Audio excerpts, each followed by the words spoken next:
A la pista. Hola, hello and welcome everyone here at the circuit at Jarama in Spain. Good to be back here.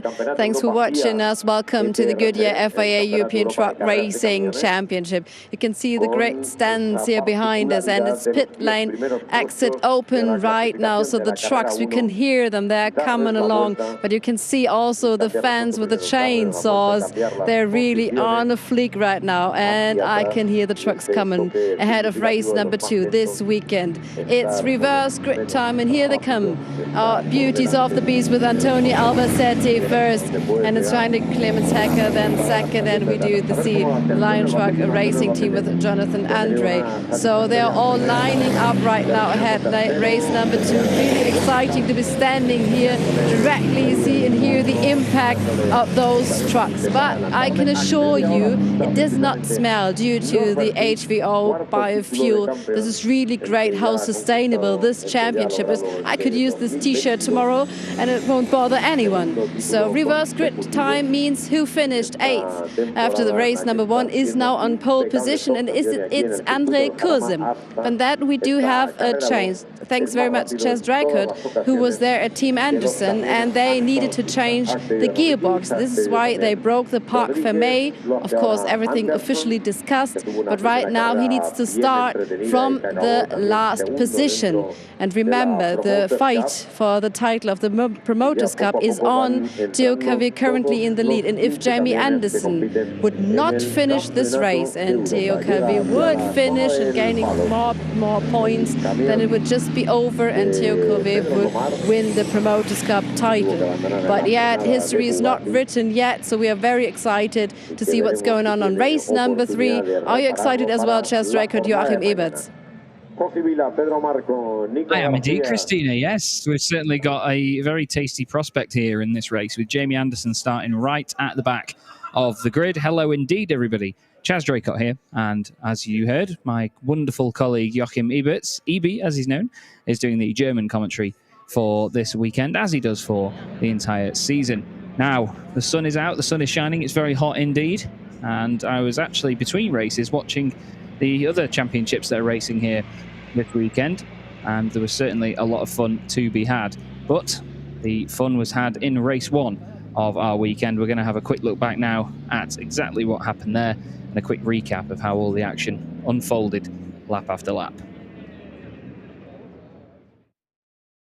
It was Norbert Kish and Jochen Hahn side by side into the first corner from the front row of the grid, but Norby held firm and managed to get away, while Jarama all kicked off behind. Jamie Anderson getting into the back of Adam Lachko and then having contact with Andre Kurzem certainly set the sparks flying early on.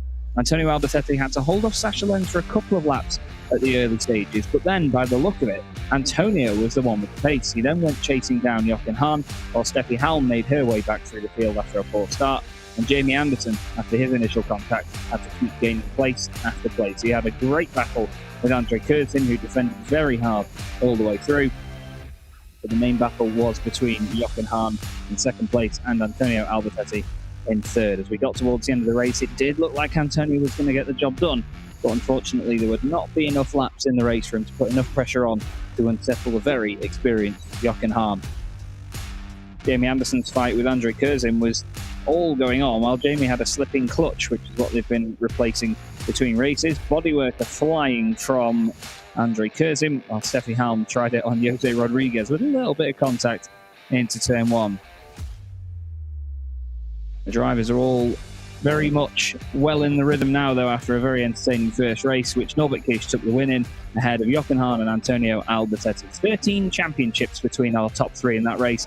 An incredible number, just showing the incredible pedigree of the drivers that we have in this series. Now, there is Theo Calve's number 20 Bugera ZM Racing Freightliner, one of his wonderful Bugera ZM Racing team. Lovely shots with Lewis, our cameraman, as well. There is Fabien Calve, Theo's father, right next door as well. And there also is Xavier Martin from the Goodyear bunch. He's getting well and truly stuck in on the grid as well. Andre Kurzem makes his way to the grid. The lineup on pole position. Once again, getting on reverse grid pole position is Andre Kurzem. He's up there quite a lot, to be fair. Just shows that 8th position is his sort of usual finishing place in the first race of the weekend, or even third race as well. There's some of the guys from the Apollo Tyres TOR truck racing team.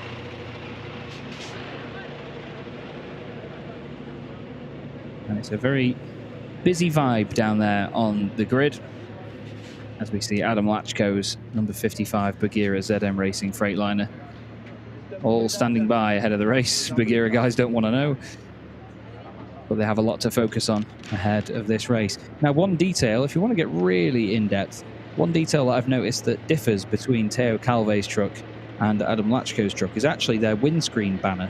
So it's the little strip of vinyl with the logos on it above the windscreen. Teo Calve's has Goodyear and the ZM logo on it. And looking back at Adam's, as I go back and look through my pictures, because I can't remember the name of the brand that was on it, but Adam's basically got a completely separate one, is what you're just going to have to take my word for, I'm afraid. Looking at the grid then, Andre Kurzim on the front row with Teo Calve. Teo Calve hoping to try and take the Promoters' Cup honours this weekend, of course. Adam Lachko, his teammate, starting third, trying to hold off Sasha Lenz, who's going to be trying to at least rein in Jochen Hahn in terms of the points. Jochen opened the gap up slightly in that first race. He's going to be starting on the row behind him on the grid, but Antonio Albertetti will start in 5th position on the inside line, heading down into turn 1. Norbert Kish, after taking the race win in the first race, will then move up into 7th place with Steffi Halm in 8th. So Norby's even closer to the front than usual. There's not going to be an empty spot where Jamie would be, basically. Jose Rodriguez is next up with Stefan Faas in 10th position. Then we're going to have Shane Burton in 11th alongside his countryman John Newell. Two of them have raced together in the British Truck Racing Championship for a very, very long time. And then behind them on the 13th row of the grid, we have Jonathan Andre in 13th position and Heinrich Clemens Hecker starting in 14th. And then at the very back of the grid in 15th position, Jamie Anderson, who is going to have a quick chat with Christina, and we'll get his thoughts on what this is going to be like from the back of the grid. Absolutely, it's worse than a cold cup of tea. Jamie Anderson starting from the back of the grid. You needed to change the gearbox, though. Wasn't any other option? Yeah, no, we could have ran the next race, but we had big clutch slip during the race, and we struggled with the clutch slip, and we needed to make the decision. We knew going into the race we had a problem with the clutch. But we didn't have enough time to replace it, so it was a bit disheartening seeing we're fighting for the championship, but we are where we are and we like starting from the back, and for sure I'll try and go as far forward as I can physically possible. Even with clutch slip we were still pushing on. Still pushing on after the change? Yeah, definite. It isn't over yet, and we need to continue doing what we've done the whole of the season, and we've produced for a lot of the season and got some fantastic results from me and the team, and it'd be a shame to go out with just relaxing at the back. How do you see your chances then? I think the chances are very slim. We're 20 points apart. There was 60 points available at the weekend. There's 40 left now.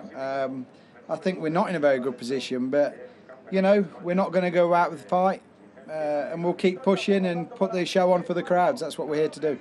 Thank you very much, Jamie. It's a great show for the crowd. Of course it is.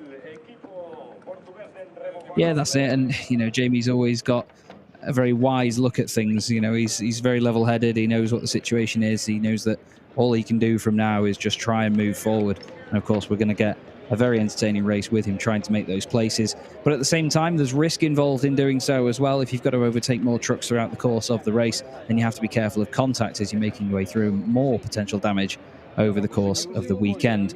There's the Rebo Connaught Racing Truck team all ready to go. Number 14, Jose Rodriguez, starting this race right in pits. And we're going to speak to Jonathan Andre now, who is in truck number 66. He's with Christina. Absolutely, and still the team is working on getting some more experience. What have you experienced so far after race number 1? Yes, for me, race number 1 was good. It's first time I'm not in last position. I continue to make some progress. And this weekend it's better than in Most and in Zolder. I'm happy with it. I will continue to progress in the hierarchy. Absolutely. What are you aiming for right now? I mean, this might be some more spaces up ahead. Yes, for sure. If I can have Newell behind me, I will be happy. Thank you very much, Jonathan Andre. Happy guy. So you've got to have the positive outlook on things and just make sure you keep moving forward. Like I said about Jamie, and Jonathan Andre taking over from Anthony Janiak, who we tragically lost a few months ago, has been continuing the efforts of this amazing team. And these wonderful shots by Lewis, getting very up close and personal with the number 66 machine and all of the logos that we see all over it. And there is the number 25 machine of Heinrich Clemens Hecker alongside Jonathan Andre on that 7th row of the grid. You can see just the scale of these massive, beefy wheels that these trucks have on them as well, from what Lewis is shooting there. A quick nod from one of Heinrich Clemens Hecker's team. And a quick view inside the cockpit as we all prepare for underway. And actually, before we see how Hecker does in the race, we're actually going to have a word with him, with Christina. Yeah, why not talk to him? So, Clemens Hecker, we heard that you ran kind of out of power ahead of the races, a little bit of electricity problem, but everything solved? Ja, diesen Morgen wollten wir starten, aber wie gesagt, der Motor ging immer hoch und runter in der Drehzahl.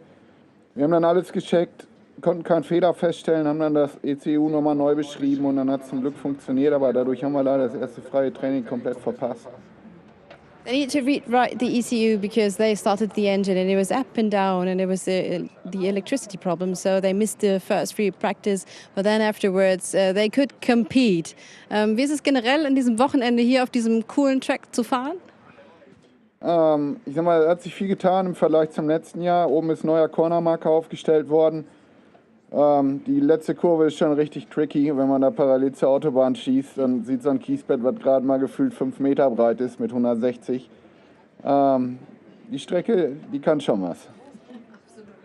So you said this is a hell of a track. He said there are some changes. They are really, really improving here. It's the new corner marker, and he said the last turn, if you're down there and the gravel is just a couple of meters, 5 meters, and then you can see the German word you maybe know, Autobahn. So lots of cars passing by, but no trucks, of course. So this is really interesting. We are directly here, and we can show you that. So the cars are driving hereby. This is how close we are to the highway and back to the racing track, Chaz.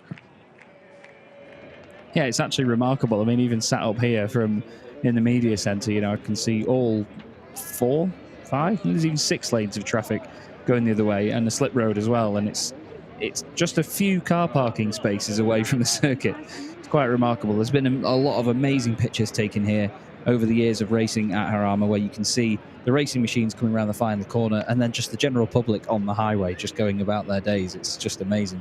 It's a very unique location. A gorgeous view as well from here. You can see a lot of the hills and everything around Madrid from all angles. And it's just an all-round belter of a circuit.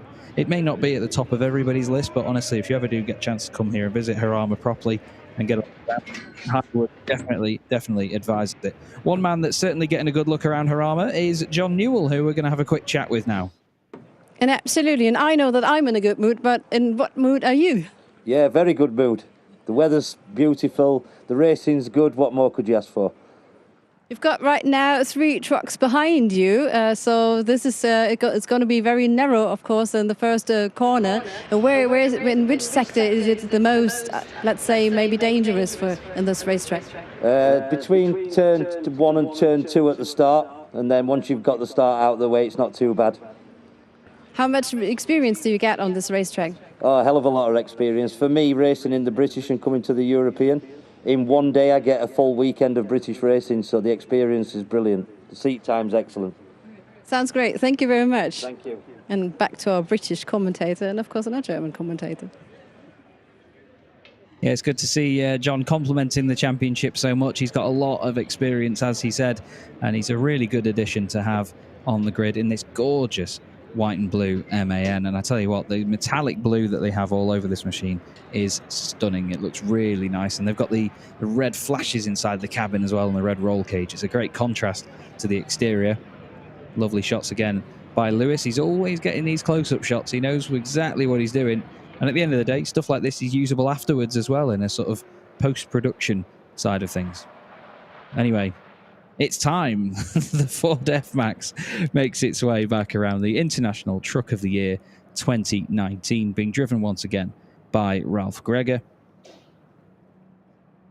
And this gorgeous machine still given to us with fantastic support from Ford, and it provides an inspection lap of the circuit at quite high speed for its build, just to make sure that there's no spillages, no debris, and nothing on the circuit that could cause any potential issues, as long as Ralph doesn't put any more gravel on the circuit himself that could just affect the racing in any way, because at the end of the day, motorsport is a dangerous thing. We all know that, and we take every opportunity that we can to make sure it is as safe as possible. And with a lot of races going on between championships, then we need to make sure that nothing has been put down that maybe others might not have spotted, that you can only see from doing a lap of the circuit if there's anything that might be in a bit of a blind spot or in a bit of a dangerous place. It's always good to check these things out. You can see that the shadows are getting longer in the day as it's nearly 6 o'clock and it's nearly go time for Stefan Faas, and he's going to have a quick word with Christina. Absolutely. Let's review the day so far. Race number 1 has been a bit difficult. Unfortunately, you went out of Superpole in the last second. So how was the day for you? Im Moment ist nicht wirklich perfekt, aber wir machen das Beste draus. Wir nutzen das jetzt einfach, um noch Setup-Abstimmungen zu machen. Wir haben da leider noch nicht das richtige Setup getroffen. Ja. So you said, yeah, we didn't find the right setup, and of course we're not very satisfied with this day. And as I mentioned, what happened after Superpole, that he just dropped out, unfortunately, of place number 10, and the first race was also not very satisfying. Let's be optimistic then. Dann gucken wir mal nach vorne. Was erhoffst du dir jetzt von diesem Rennen? Ja, ein crashfreies Rennen und unter den Top 10 ins Ziel kommen, das wäre ein gutes Ziel. Im Promoters Cup natürlich irgendwo auf dem Treppchen, wäre natürlich super. Und drückt mir alle einfach die Daumen und dann wird es schon funktionieren. So please, fans of Stefan Faas, keep our fingers crossed, he says, because what he wanted to achieve is right now getting under the first couple of 10, and of course maybe on the podium on the Promoters Cup. That would be great, he said. So please, fingers crossed for me. All the fans of Stefan Faas, go ahead. Yeah, Stefan's got a lot of great fans and a wonderful team around him as well. Tankpool 24 are a phenomenal bunch and a lot of good fun as well. They always bring the party, no matter where we are in Europe. They always bring some great entertainment and, to be honest, great drinks as well, it has to be said. Anyway, everyone's clearing the grid now. We've got a few minutes before the start of the race. This is the second race of the weekend, and it's going to be round 30 of the 2022 Goodyear FIA European Truck Racing Championship. Andre Kurzim and Theo Calve will start on the front row of the grid. After I spoke to Jamie Anderson and his team between races and checked on what was going on there, I actually bumped into Theo Calve, but in a bit of a different location than you'd normally expect. We were actually stood on the back of the Bagheera trailer inside the paddock and watched some of the other races between there, and we were joined as well by Alia Kolok, who came up to have a good chat with us, and we certainly enjoyed the racing, and it was a wonderful view from there. However, I think as a British person, I would need, well, I was going to say double the sun cream that I had, but I don't have any on today, so I didn't want to risk getting burnt up there for too long. And of course, there's work to do at these race meetings. They are very flat out. There's always something going on, and it's very engaging for your mind. I often come away from these weekends and say, oh, I'm so tired, you know, it's such a busy weekend. And people say, what do you mean? All you do is sit on your backside and talk all weekend. But no, it's very, very full on. There's a lot to think about all the time, places to be, times to stick to, and it is all enjoyable. That is the main thing from it. You know, we all love doing this. I was talking to some members of the paddock yesterday, and we were highlighting the fact that there's not really anybody here in this paddock that's here just because it's a job. You know, the thing with motorsport is that we all love it, and we all continue to do it because we love it. At the end of the day, if you fall out of love with something like motorsport, you can easily get out at the end of the day. So our flag bearers now make their way off the grid. The ETRC flag, the Spanish flag, and of course, the flag of the FIA. And there we can see Christina and the legend that is Mike Fow with that rocket launcher making their way off the grid as well. And then the rest of the team too, with the 3 lights illuminated to signify that there is 3 minutes left. Those lights go out 1 minute at a time. And then eventually we will get the 1 minute board, 30-second board, where they will start their engines. and Frank will lead them away in the Iveco S-Way, the bio-LNG powered Iveco S-Way. They go all the way down to the end of the pit wall, turn the corner, and then go back. And there is the onboard view from Sascha Lenz, the number 2 machine. We have onboard cameras in a bunch of our trucks this weekend. And of course, we always have our Sensata Smart Witness judicial review cameras as well, which are used to help the outcome of certain stewards' decisions and obviously other decisions that need to be made by the officials. A little bit bored in there, I think, Antonio. Big yawn before the race gets underway. But it's great to see inside the cab of these trucks as they all get prepared for the racing to get underway. Antonio scored a podium in his first race of the weekend, so he's going to be hoping to get even more points out of this one. 3 championships to his name already in his career, a very long career as well. This is 25 years, his 25th year in this championship. It's absolutely incredible. The commitment to stay in a championship like this as well for that long, it's just a wonderful thing to see, you know, and it's a real highlight of just how enjoyable this can be and how rewarding it can be to compete in. And Antonio and his T-Sport Banau team, very, very well-oiled as well, much like I say about Norby's team. So we have the 1 minute board, which contradicts what I was saying a moment ago about the red lights being on, because there's 2 red lights on. So I can only apologise. But look at the amount of fans that we have here this weekend. There's so many of them all the way around the circuit.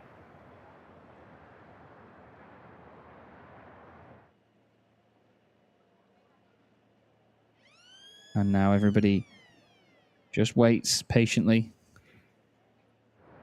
And everybody's pretty much doing what that guy's doing there. We're watching our watches, funnily enough, waiting for everything to get underway. And all of a sudden, the Iveco S-Way will hop off the line with Frank at the wheel. You can see by the 2 stripes on where the passenger seat is that there is no one in the cab with him for this run.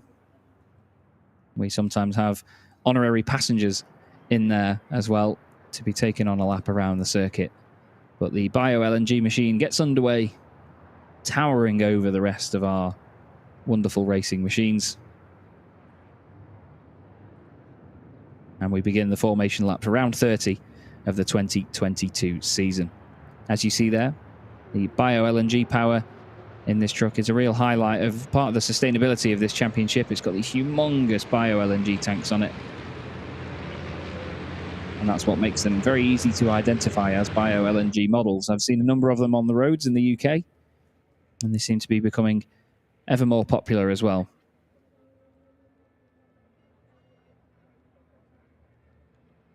But we're very lucky to have such beautiful pace trucks and official trucks in this championship in this gorgeous metallic blue with the big checkered flag design down the side. And of course the racing stripes as well down the middle. It's a very formal but still very striking design. And the fans were absolutely loving it earlier today when Frank was throwing the Iveco S-Way around that hairpin. You can hear them there sounding the horns in the background, of course. They're some of the best fans in the world in Spain. They are absolutely nuts. They love it. They love their motorsport. And they really embrace it, whatever form it may come in. Look how shiny our Iveco S-Way is. It's just a gorgeous machine.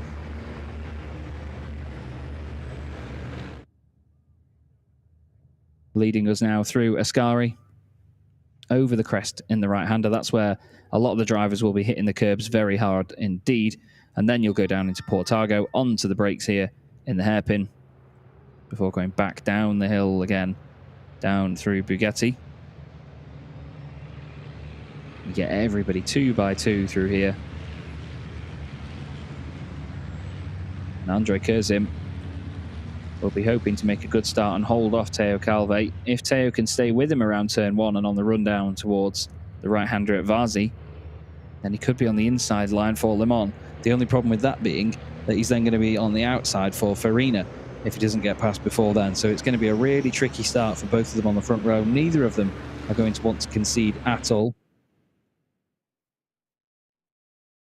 They're wanting to give it absolutely everything. There is Antonio Albacete looking very calm indeed, ahead of what is going to be his 527th race in this championship. Yes, 527. And Sasha Lenz warming up the rear tyres, putting his foot down. You could hear the turbocharger and the blow-off valve, or the wastegate as it's known. The turbochargers on these machines make fantastic sounds. Anybody that just loves automotive engineering in general would really get a kick out of listening to them. They certainly make a hell of a noise. Big 13-litre single turbocharged 6-cylinder diesel engines, producing roughly around 1,200 horsepower and 5,000 newton meters of torque. Yes, 5,000. And the whole field combined, 2x2, makes their way towards the line, and round 30 of the 2022 Goodyear FIA European Truck Racing Championship is underway. And Kurzim makes a very, very strong start on the right-hand side of the grid. Sasha Lenz gets a good getaway as well. Is he going to bump Teo Calvé? Yep, he gives him a bit of a push down the straight. So go on, Teo, get on with it. They're going to pop onto the brakes. Sasha comes away from him a little bit before they get hard onto the brakes.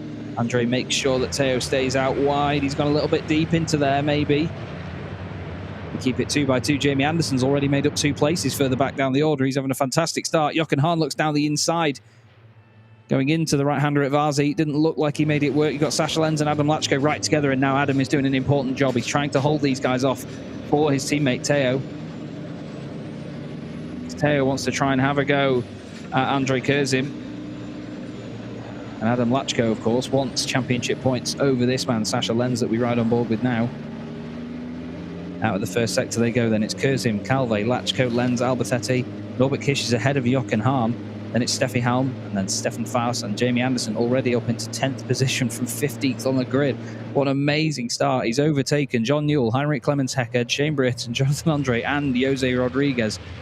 That's the perfect start for Jamie Anderson, and that already puts him 3rd in a podium position in the Promoters' Cup. Amazing stuff. So if he moves ahead of Stefan Faust, who is right behind now, he'll be up into 2nd. But it's all about damage limitation here, because you get 10 points for winning in this race, as opposed to the 20 in the first race, and then it's 10, 9, 8, 7, 6, 5, 4, 3, 2, 1, all the way throughout the top 10. So every position that you gain is only 1 point extra, rather than the 2 or even 3 and 5 point differences that you get from the first race and the third race of the weekend. A lot of dust being kicked up there, but a very tidy first lap, to be honest with you. Doesn't seem like there's many trucks with bodywork flapping around or any issues, although the penalty marker gets sliced in 2 once again and then battered again by Jonathan Andre. Apparently there is oil in turns 1 and 2, so I'm not quite sure what's caused that. But look at that shot as the field all comes towards us, all spreading out, trying to find clear air of their own. Down to Nuvolari and then into Fangio.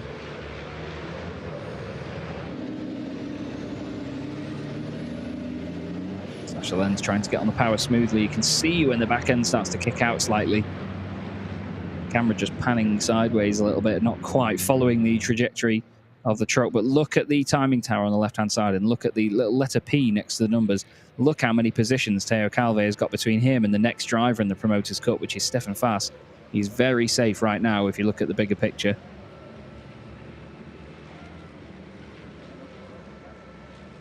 And Norbert Kish in the thick of it all there. He's been crowned quadruple champion now, 2 championships on the bounce. Teo Calvé and his teammate Adam Lachko very close together. Now the windscreen banner that I mentioned earlier, Adam Lachko says build synergy on the top of it, as opposed to saying Goodyear like Teo's does. It's often something that a lot of teams in touring car championships use to differentiate between their drivers, as different windscreen banners. There goes Andre Kurzim, still leading the race at the moment, setting solid enough lap times. His first lap was a 2:04.058, so obviously with the rolling start they're not quite on full race pace, so we'll see what the indication is as they come round through the long left-hander at Bugatti. And well, there's so much dust you can't even see the field as they've clipped it on the exit. And then once again, dust being kicked up out of Monza, the hairpin, down through tunnel. And the 2 drivers you see there, Antonio Albertetti and Norbert Kish, they are the new, I say new, double teams champions. They won the teams championship last year as Team Titan, And this time they are Revesh and T-Sport. And they've won the team's championship once more. The rest of it is all still to fight for, though. And there is Jochen Hahn behind them, waiting. And you've got Steffi Halm, she's having to defend from Stefan Faas. And then behind him, Jamie Anderson. By the look of it, Jamie's made all that progress with a clean truck as well. He's not got any bodywork or anything flapping off it, so it's not like he's had a lot of contact to get to that point. There's a number of drivers in the series that just find a way to keep moving forward without making any contact at all. It's crazy. Especially in machines this big, you know, it's not down to anyone being a dirty driver or anything. It's just so difficult to try and find the space to make the maneuvers time after time. So as you see, 2 laps completed so far. André Kurtzim leads Theo Calve, then Adam Lachko and Sasha Lenz. 2 minutes 0.7 was the lap time for Kurtzim.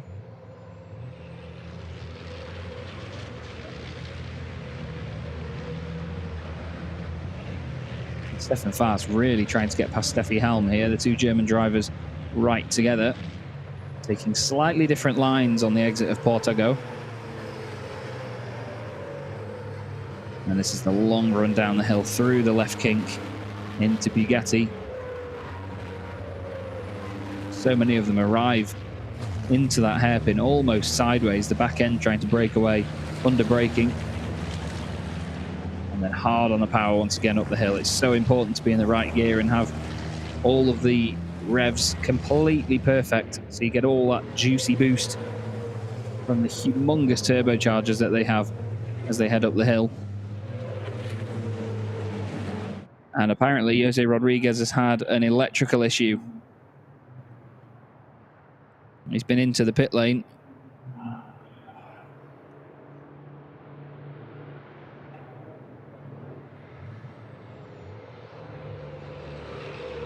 Unfortunately, he is now out of the race. Just reading the reading a lot of the messages that are coming through. Again, perks of the job. It's why I love commentary so much, really. You get so much information thrown at you, and as someone that's always been a bit of a spectator to motorsport, it's great to get that information where you've always wondered, why's that happened, or why is this truck or this car having this sort of problem? You know, to have that information, it's fantastic, because I know at home, everyone watching, you'll all want to know as well, so I'll always try and communicate as much of the background info as I can. Now, there is an incident between Heinrich Clemens Hecker and Shane Brereton under investigation. We haven't seen any contact between the two of them, so that must have been going on just a moment ago, because Heinrich Clemens Hecker got past Shane Brereton in the last lap or so. But nobody so far has got past André Kurtzim. He won here last season. He won the second race of the weekend as well, funnily enough, and he's back in a position to do so. Theo Calve won the 4th race of the weekend here last year. So we'll have to see what happens as this one develops. Both of them have proven that they can win here before. Great pace as well by Calve, it has to be said, because he's sticking with André Kurtzim, who of course is in the Titan class. And then you've got Adam Lachko behind, who doesn't seem to really be making any inroads into his teammate. Theo showed us in qualifying that he had the pace to out-qualify Adam. And showing us right now that he's looking very, very good indeed. It's all green, just like the HVO diesel that our trucks run on. 100% renewable. And HVO, as I'm now going to tell you every time, because I've finally learned what it means, it stands for hydro-treated vegetable oil. But it is a renewable source of energy, which is phenomenal. And another step towards the fantastic sustainability measures that this championship takes to keep this sort of racing going. Now, there was a message at the top there that you would have seen. It means there's a 10-second penalty for truck 25, which is Heinrich Clemens Hecker. He's not having the best of weekends with the stewards, to be honest with you. He got told off after practice, after Adam Lachko had been off the road, and his subsequent driving while there was a stoppage has been deemed as unsafe, so he was told to start at the back. And Shane Brereton has actually come into the pit lane, I can tell you. He's just come past my window now. So maybe damage to the truck. There was the left rear mudguard was completely missing. I'm not sure what other damage there may have been, but Heinrich Clemens Hecker has managed to carry on, so I'm not quite sure what the contact would have been like.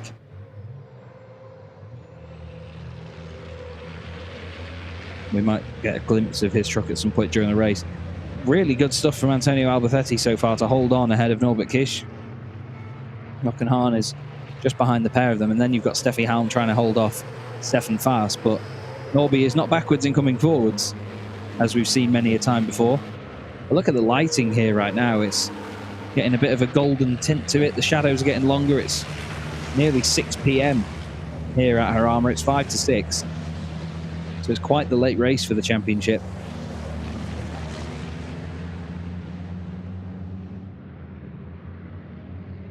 Round Monza they go once more. Hard onto the power. And then down through this fast right-hander at Tunnel. Great shot from the outside camera there. You can see the speed that these things get up to. It's amazing being able to watch them right outside my window at full chat as well.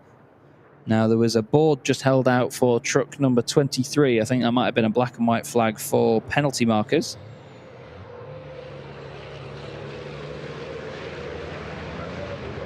I'll wait for some confirmation to come through.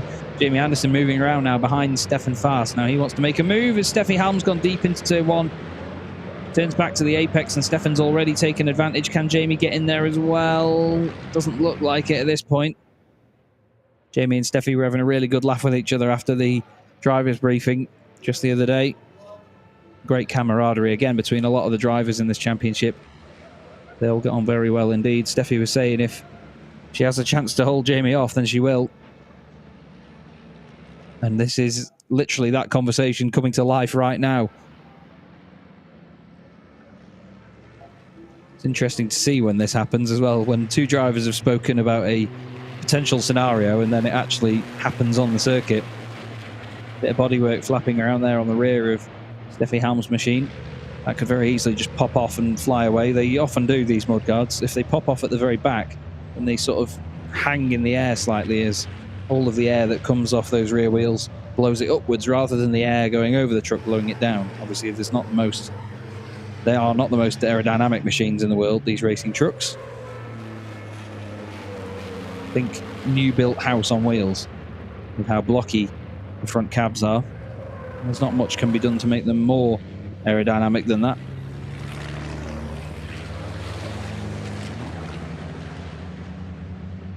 And apparently Shane Brayton is out of the race because of a problem with the engine. And I was speaking to some of his guys earlier and they were saying that the problem's been getting worse and worse. And it seems like maybe now it's come to a head.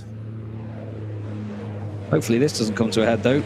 Two great races, Jamie Anderson and Steffi Halm, very close together. But look at this lot.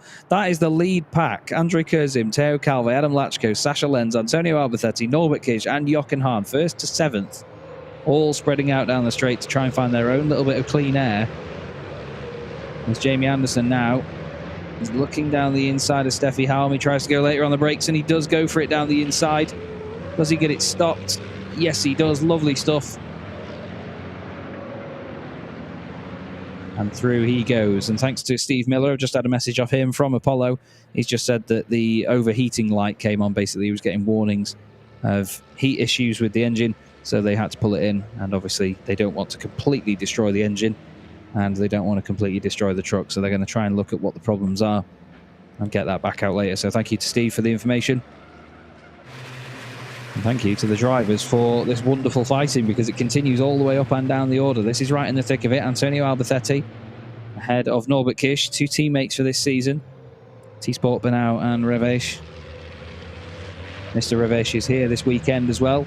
As Norby mentioned before, he's with his wife and hopefully enjoying the weekend here at Jarama and watching the truck racing. He's had his driver take a race victory already today.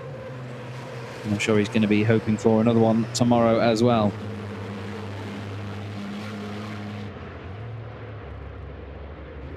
Hard onto the brakes into Bugatti once more. And you know what? I'm surprised actually that Sasha Lenz hasn't already got past Adam Lachko. No disrespect to Adam at all, because we know how fast he is. I mean, he won the championship in 2017 for crying out loud.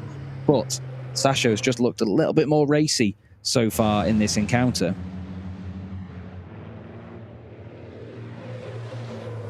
He's just not been able to find a way through. Norbert Kish not finding a way past Antonio either. And we're going to have a word with Shane Brayton, I've been told, because Christina has found him in the pit lane. Yeah, right before his truck. We unfortunately can't see you competing right now. What happened? Rodriguez's water tank, I think, just broke. So he chucked gallons of water on the track in front of me, and then come in the corner and we locked up and other people locked up, and you just couldn't keep it on the track. I think Hecker drove into me. So then I'm following to get by Hecker, and suddenly the warning light come on for the overheating. So I was conscious if something had gone through the radiator, because it's never ever done that. So I done a slow lap and the temperature didn't come down, so I thought I'd best retire. Yeah, can we see you tomorrow back again? Yeah, you can. Yeah. That's great. Thank you very much. Thank you very much, Christina, for tracking down Shane Brayton. And unfortunately, it sounds like a bit of a domino effect. Once it started going wrong, it just continued to go wrong, I'm afraid.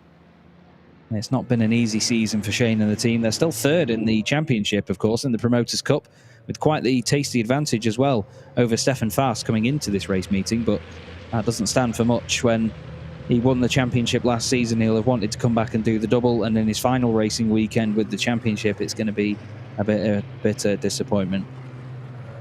What isn't a disappointment so far is these two drivers at the very front of the field. They're both impressing in their own right. Andre Kurzim holding the fort really well, and Theo Calve keeping the pressure on all the time. It's great to see.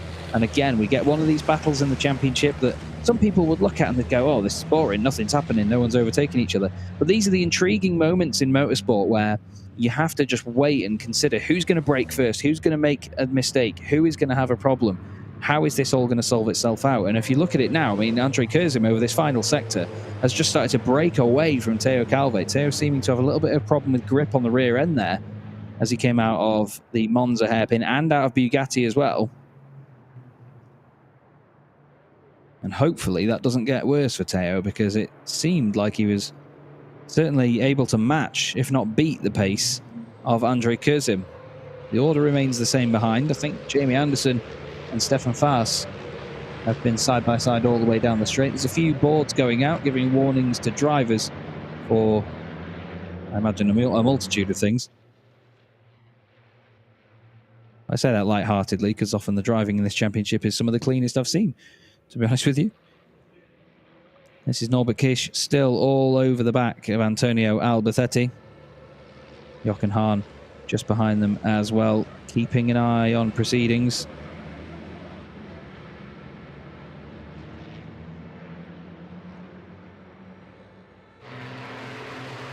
As they make their way back up over the hill. Oh, Sasha Lenz kicking the back end out slightly there. Now that last lap by Theo Calve was about 0.6 of a second slower than Andre Kurzim, and it was 0.7 slower than Adam Lachko. So hopefully, well, he seems to have had a decent middle sector once again as Theo, because he's not lost out to Kurzim this time round. As Antonio Albacete runs wide as he comes out of the hairpin down at Portago, and through goes Norbert Kish, opportunistic as ever, although he's on the outside now as they go back down the hill, and he sweeps in front. Very brave stuff from Norbert. And good respect as well by Antonio. You know, he didn't throw his truck at him down the inside. He gave him the room to be able to make that manoeuvre and not have an issue.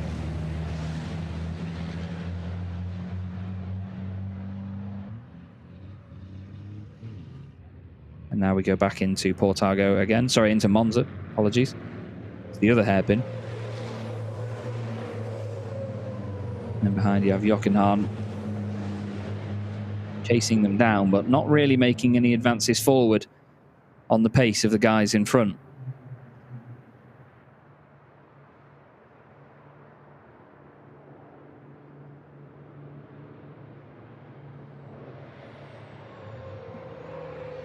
Just intriguing to see where everybody brakes and how the trucks behave on the brakes as well. Whether they swing left, whether they swing right. A lot of the time in motorsport, you will see people running a really rearward brake bias, as we say. So most of the braking comes from the rear end of the racing machine, so it helps rotate it on the way into the corner. It's not always the most stable, but often that is the case with helping initial turning. A lot of the time you will see a lot of steam coming off the front wheels of these trucks as well, as they spray the water jets onto the brakes to keep them at a decent operating temperature. We've had a second penalty marker warning for John Newell, who's been clipping the track limits.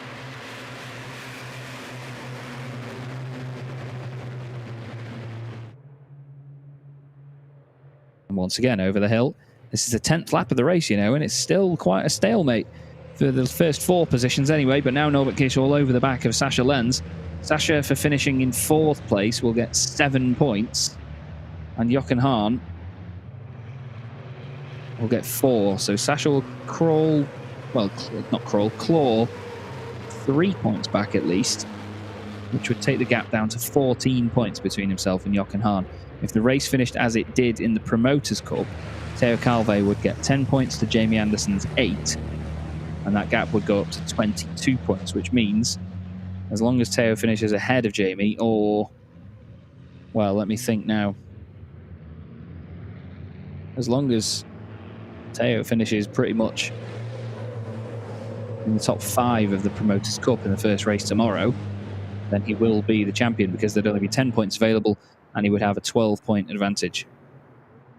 So across the line once again, the entire top 7 separated by 3.4 seconds. It's very, very close. It's very, very fun, and it's very, very clean, of course, with the 100% renewable HVO diesel. Line astern into turn 1 they go, hard on the brakes into Fangio. And now Norbert Kish is starting to look a bit more imminent on the back of Sasha Lenz's number 2 MAN, the SL Truck Sport 30 machine. Him and his wonderful, very entertaining team continuing to bring the fight in the championship and do everything they can. It was always good to see Jane Bigler. I saw her again this morning. Always get a warm welcome and a bear hug from Jane. She's a phenomenal character around the paddock, and she does the social media for Sasha Lenz's team, and a good job of it as well. I know her parents often watch a lot of the broadcasts as well, so if you are watching, good evening, as it is evening now here in Spain, 6:10. And hello to all of you watching all around the world, wherever you may be. We hope you've had a fantastic Saturday so far, and hope that this is a wonderful way to round it out as the sun starts to set here at Jarama. Gorgeous conditions. You can see the metallics on the side of Sasha Lenz's truck as well, really shining in the low sunshine. We only have one more lap to go after this now. That counter in the top left tells you how many laps we've completed, not how many laps, or what lap we're on, sorry.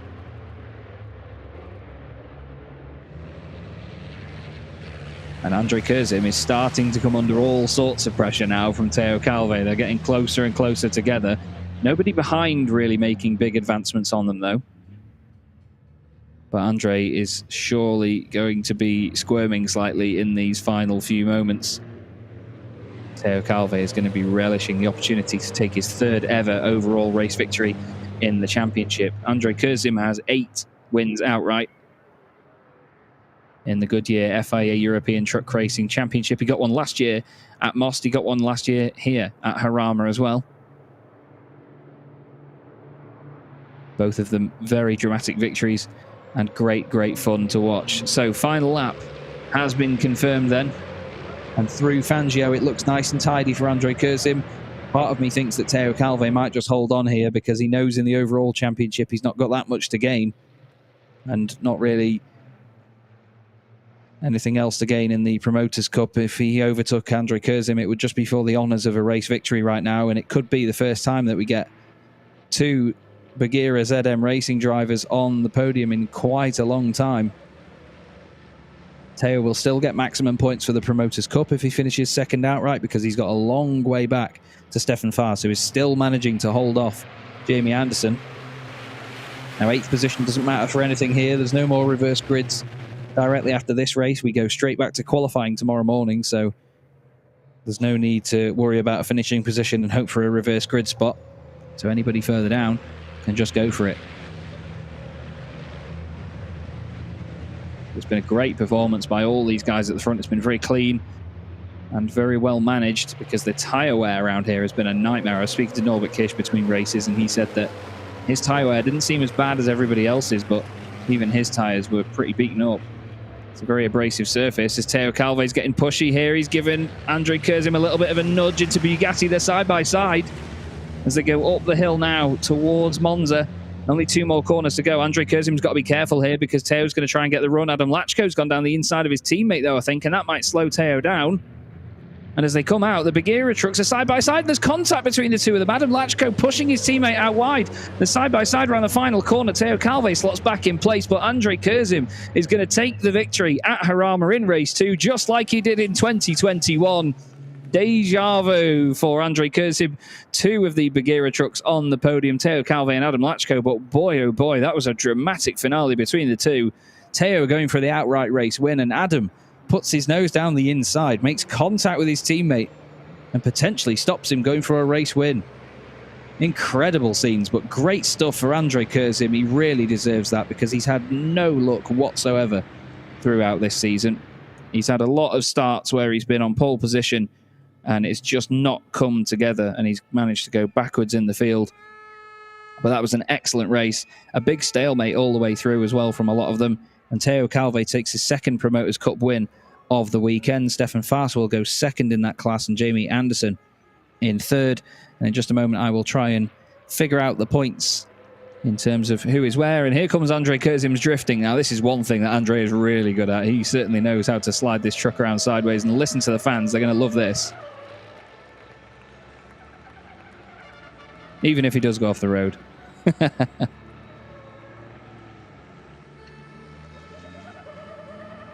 A great result that for Don't Touch Racing as well. They'll be over the moon.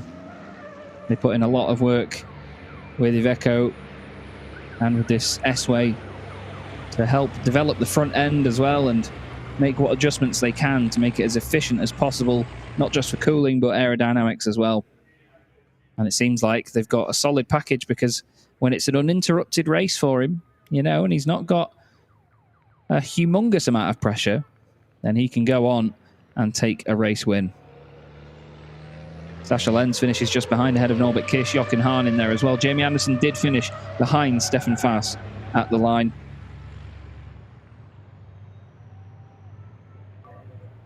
So it's very, very close in terms of the championship still, but the battle gets brought on into the final moments of the season, which is going to be races 3 and 4 of the weekend, rounds 31 and 32, which will take place tomorrow after, of course, qualifying and Super Pole. So a quick word on points then. So Sasha Lenz finishes that race in 4th position. That's 7 points to him, which puts him on a total of 275. Jochen Hahn finishes in 7th position, which gets him 4 points. That puts him on 289. So the gap, 14 points between those two in favour of Jochen Hahn. Teo Calve gets 10 points for winning the Promoters Cup. That puts him on 353. Jamie Anderson, getting 3rd in class, gets 8 points. That puts him on 331. So the point gap now between them, 22. And there's 30 available for the final race day of the season. 20 in the first race, and then another 10 in the second race. The difference in those positions, though, is what matters. So for Teo Calve to win the Promoters Cup tomorrow, he needs to go into the final race. Well, if he wants to do it in race 3, he needs to basically make sure that there is more than 10 points between him and Jamie Anderson. And to do that, well, he needs to finish in 4th position. Because no matter what Jamie does then, Teo will have scored 10 points. And he will have put himself far enough away to ensure that Jamie could not do more, because Jamie would score 10 points more than him there, meaning that 12 were left on the table. So Teo needs 4th. Jamie needs to win in that first race tomorrow. And here they come. And Bagheera will be very, very happy with that. 2 of their trucks on the podium. Like I've said, it's been a long old time since I've seen that. We nearly had it at Zolder as well, but then the puncture for Teo really hurt his race. And I know that everybody there is going to be overjoyed with that. And there's your race winner, Andrei Kurzim. Beautiful stuff. And he's not just got a horn on board that thing by the sound of it either. Love that.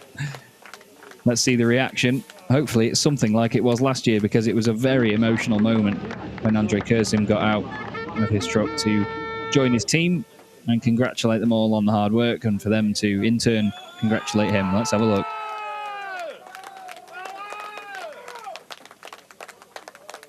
the 9th time Andrei Kurzim has won in the Goodyear FIA European Truck Racing Championship. And Don't Touch Racing have done it again. Excellent work. It may be a bit of a late birthday present for Andrei Kurzim, but happy belated birthday indeed with a race win.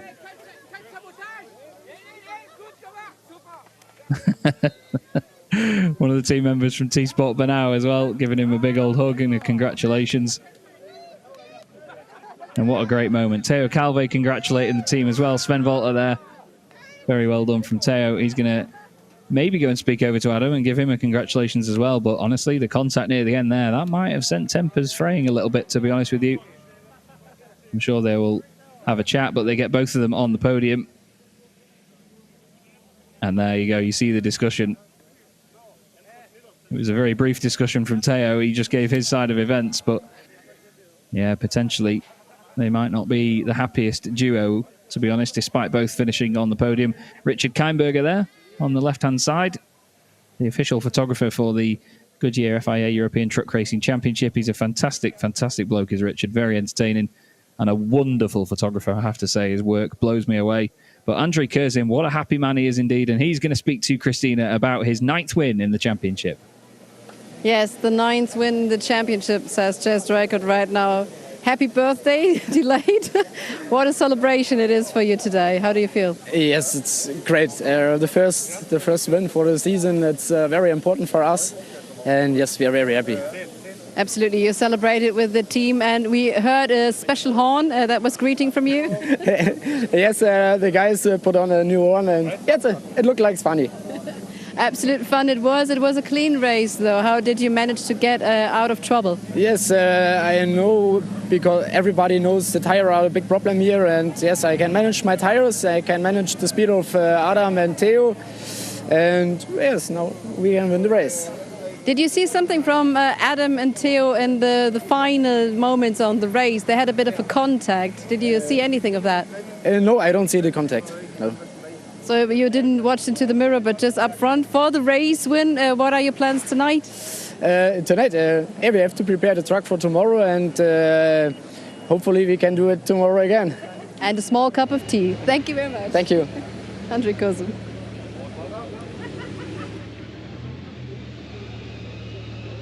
Wonderful reaction indeed from Andrei Kurzim, and good to know as well that the team put a new horn on just for a bit of a laugh. I love that sort of thing. You know, it's great banter between the drivers and their teams in this championship, and they are honestly going to be over the moon with that one. But you know, you see it there from Andrei. There is no messing about. They're surely going to have a beer or two tonight, maybe a drink to celebrate, but at the end of the day, they need to carry on getting prepared for tomorrow. And that is the main theme of the weekend, is that it's all very close together and they need to crack on. So do I with the results, because Andrei Kurzim wins by just under 0.4 of a second from Teo Calve and Adam Lachko, 3 of them separated by less than a second. Then it's Sascha Lenz and Norbert Kish, Antonio Alberthetti and Jochen Hahn. Stefan Faas was 8th ahead of Jamie Anderson, 9th, who was 3rd in the Promoters' Cup. Steffi Haum rounds out the top 10. John Newell finishes 11th ahead of Jonathan Andre, with Heinrich Clemens Hecker in 13th place after his penalty. And unfortunately, we lost Jose Rodriguez and Shane Burton from that race as well. The drivers all wait now to go up onto the podium. And there's going to be a lot of cheers from Bagheera. And we're going to start with, of course, the overall podium first off. So the first driver that will make their way out is going to be Adam Lachko, number 55 for Bagheera ZM Racing. I've only just noticed as well on their race suits that while they have their numbers and everything, Adam and Teo, they actually have the same flash of colour on their suits. You can see Adam's yellow there is blue on Teo's, like it is on the trucks as well. And Andrei Kurzim will make his way up onto the podium, a race winner. Let's listen to the reaction.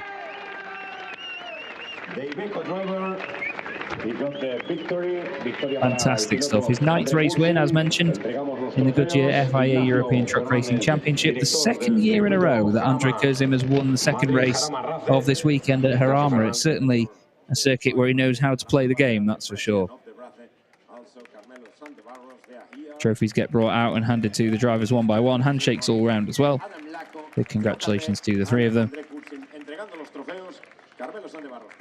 Second place trophy goes the way of Teo Calve. And Andre Kurzim gets a race winner's trophy for the first time this season. Now let's go. It's the time for the national anthem of Germany in the honor of the winner, Andre Kurzim.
And there you go. Learned a few things there. They need to set the music up. It's very sunny because the drivers are squinting a lot. And Teo Calve is a bit eager with his hat. They step up onto the top step of the podium for some pictures.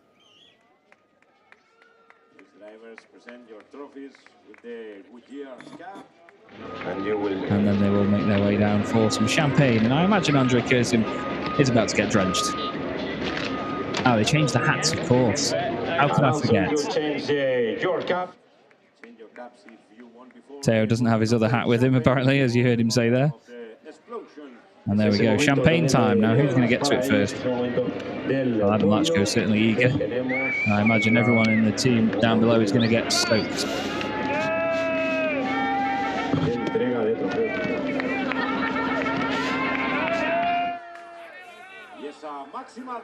And now Adam's the one getting soaked by the other pair. Great view there from Lewis as Teo and Adam drench each other. We got there at the man that could potentially be the Promoters Cup champion tomorrow. He's certainly going to have a few nerves going into tonight. I imagine the fact he's opened up the points gap. Oh, he's also opened Andre Kurzim's overalls and given him a lovely present there. Plenty of champagne poured down his back. And you can see it's much to the amusement of the other drivers as well. There's Stefan Faas giving Lewis a quick thumbs up as Lewis gives the camera a wipe down. And there's Dominic making his way out to the podium to take the champagne out. Teo now washing the champagne off his face, because honestly, if you keep champagne on your face, I'm not sure if you've ever had it sprayed in your face before, but yeah, when it stays on your skin for ages, it's not only does it stink for a long time, but it goes very sticky indeed, and you don't want that on your face. It feels like leather in the sunshine. Jamie Anderson, third place in the Promoters Cup. A good recovery, it must be said, but it all happened in the first lap, and from there was no further progress, thanks to that man there, Stefan Faas. And an already champagne-soaked Teo Calve makes his way out onto the podium for his 20th podium and 12th win in the Promoters Cup this season. And that was Jamie Anderson's 23rd podium. He's currently on 11 wins in the category. Teo Calve has now taken 9 pole positions in the Promoters Cup this season as well to Jamie's 5. So they out-trump each other on different numbers. Not quite sure what they were discussing there, but still found it interesting indeed. There's Carmelo Sanz de Barros, the FIA Senate President. Handing out the trophies. And Teo Calve takes another victory in the championship. And now we've got the French national anthem for Teo Calve.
And there we go then, the French national anthem for Théo Calvet. He goes into the championship finale, or at least the last two races of the championship tomorrow, the last day of the season, with a 22-point advantage over Jamie Anderson. He came into it with just a 15-point lead as well, so over the course of the day, gaining 7 more points will certainly mean a lot to him. But as you see, though, still smiles all around from the pair of them. There is great respect between the two. They know it's going to be hard racing, and it's just competition at the end of the day. So they will give it their all, and of course try to outscore one another tomorrow. It's interesting to see what Jamie's approach is going to be, and of course how easy Théo takes it, knowing that he's got that gap. And he's about to get a face full of champagne, I imagine, thanks to Stefan Fast. Corks go flying. And Jamie's going to spray the camera, the crowd. I'm wondering if he is going to spray the camera or whether he's going to soak Lewis, but no, apparently not. Nice straightforward spraying of champagne for them, as straightforward as they get. And Stefan Fast, as you can see, very happy there. That is his 12th podium this season in the Promoters' Cup. He will end his Saturday evening with a nice glass of champagne, I'm sure, and a big smile on his face before he completes his final day of the 2022 season tomorrow. And hopefully in the same sort of Spanish sunshine that we've had today. It's been a glorious day here in Madrid. It's not been too hot, but it's just been just right in the sun. There are the championship standings then going into the final day of the 2022 season. Norbert Kish now on 385 points. Jochen Hahn on 289, 14 points clear of Sascha Lenz. Unfortunately now for Adam Lachko, third position in the championship is no longer feasible mathematically. He's 33 points back from Sascha Lenz. Antonio Albertetti fifth, ahead of Jamie Anderson, who will be rated as a Titan driver next season if it carries on the way it's going. Steffi Halm seventh, and then Théo Calvet eighth. Andre Kurzim now ninth, not too far behind Théo, with Shane Brereton on nearly half the points, down in 10th. Then it's Lucas Hahn ahead of Stefan Fast, Jose Rodriguez, the late Anthony Janiak in 14th place, with René Reiner, Heinrich Clementeca, Martin Gibson, and then Thomas Robineau. And one of our podium finishers is down there with Christina. We're going to speak to Adam Lachko. Yes, a day finisher on the podium. That sounds really nice. You said you wanted some more points, but podium is better. Yeah, the podium is very nice, and what is very, very, very nice, we stay on the podium with Théo. It's our first double, first time we stay in the podium. Thank you for team, thank you for Théo, because it's the last weekend and we do it. Théo, will you come over? Because he was talking about you, saying nice things. Maybe you could say that directly to him again. You're going in the middle. So, oh yeah, it's like wait, I need to step up again.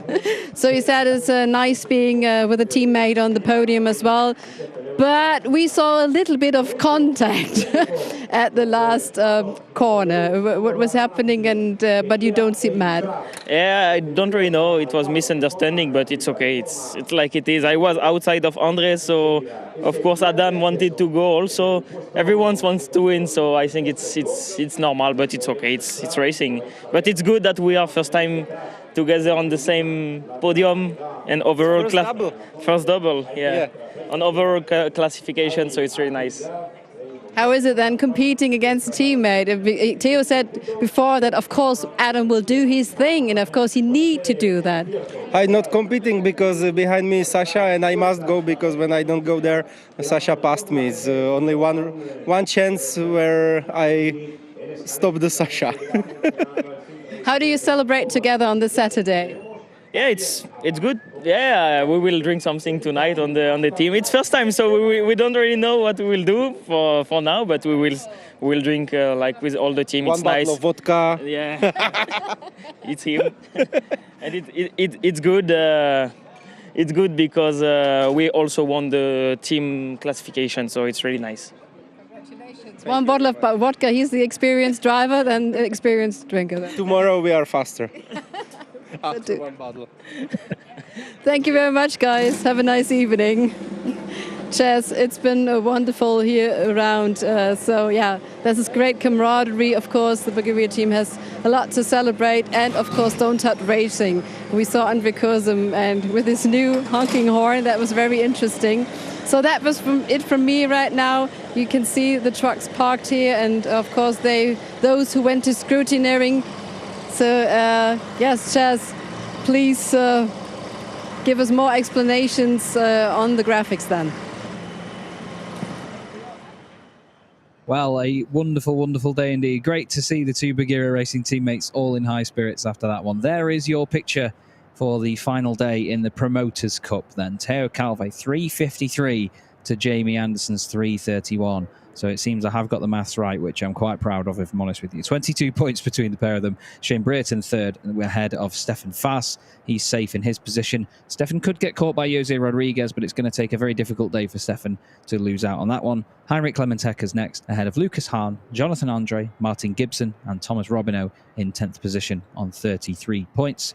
And then behind him, Louis Requenco, John Newell, still moving up the standings. He could actually get into the top 10 by the end of tomorrow. Then it's Jose Eduardo Rodriguez, Emma Mäkinen, Stefan Kirsch, and Erwin Klein-Nagelvoort. But it's very close at the very top. And, of course, very close in the Promoters' Cup as well. We still have plenty of battles to keep our eye on. But for now, it's worth looking at the highlights from that race, because it was a very intriguing encounter. From the very get-go, this entire pack that you see here was absolutely nose to tail. Andre Kurzim led the way all the way through, despite penalty markers getting thrown around by others in the background. Norbert Kish started to try and apply pressure on the drivers in front of him. Through all the dust clouds and all the battling, he managed to continue to move forward. Steffi Helm had a good fight with Stefan Fass. Eventually, the two of them ended up swapping around positions. Jamie Anderson would also get through on Steffi as well. But Andre Kurzim held firm at the very front of the field and did exactly what he needed to do, because there's been so many times this season where he started on the front row of the grid, even on pole position, and just not been able to convert it into a race victory. Jamie Anderson and Steffi Helm were joking about the fact they were going to battle each other very hard earlier on in the weekend. They did have a very good battle, but eventually Jamie was the one that triumphed and moved forward. He would then go on to finish third in the Promoters' Cup in this race, behind Teo Calve, of course, which means the championship fight, not just between Teo and Jamie, but this man, Sascha Lenz and Jochen Hahn, will go right down to the final day of the season tomorrow, and it's bound to be an absolute belter of an encounter. Teo did try it right near the end, though, and even his teammate tried to get involved as well, and a very close moment between the two Bagheera ZM Racing Freightliners at the end was great fun to watch. But Andre Kurzim takes his 9th win in his career in the championship. But for now, that's all from me, Chaz Draycott, here at Jarama, and I'll pass down to Christina. Thanks very much. The podium is really, really sticky because of the champagne. Need to get that off my shoes later on. But we wanted to show you this nice view here. You can see the stands on the back. We're here at side by side with this team of the Scrutineering doing a great job here at Jarama Rathe. This was the first day and only one day left of the 2022 Goodyear FIA European Truck Racing Championship. But don't be sad. Tomorrow we do have a qualifying and then 2 races left with a lot of action. It should be drama in Jarama. So really looking forward to it. Thank you very much for watching. Please set the alarm clock for tomorrow and we're going to see you there and say hasta luego.